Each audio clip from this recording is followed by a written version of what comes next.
welcome to another video. Today's video is going to be about taking your driver's test, and not the written test, the actual test where you have to drive with someone else in the car.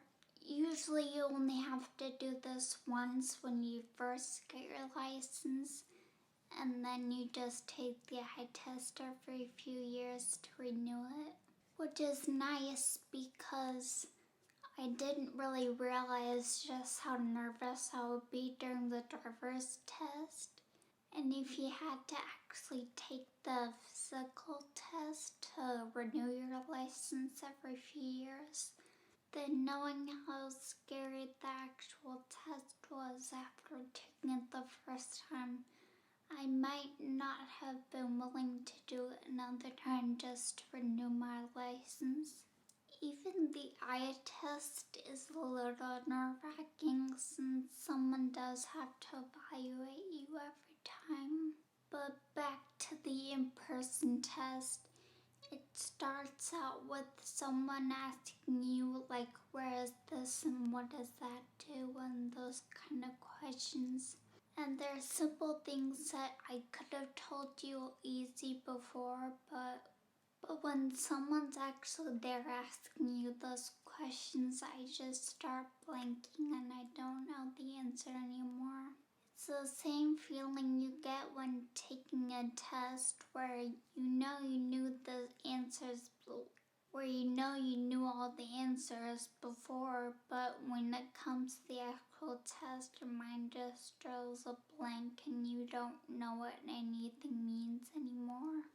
And when you actually start driving with the examiner in the car, it just feels really weird having someone evaluate everything you do, so you're being extra cautious, like leaving enough space between you and another vehicle, and just things you probably wouldn't do normally and they probably wouldn't care about. But it's like whenever you're being formally evaluated, you just make extra certain to follow the rules. Your car is kind of an extension of your house where you expect to feel safe and relaxed, where you won't be evaluated by random people.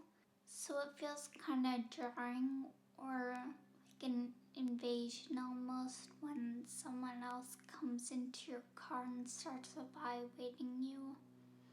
Usually when you kind of invite someone into your house or in your car, then you don't really feel those feelings as strongly. But in that situation, it kind of seems like you don't really have a choice. And usually in circumstances where you kind of felt forced to do something, you don't really feel any calmer or more relaxed.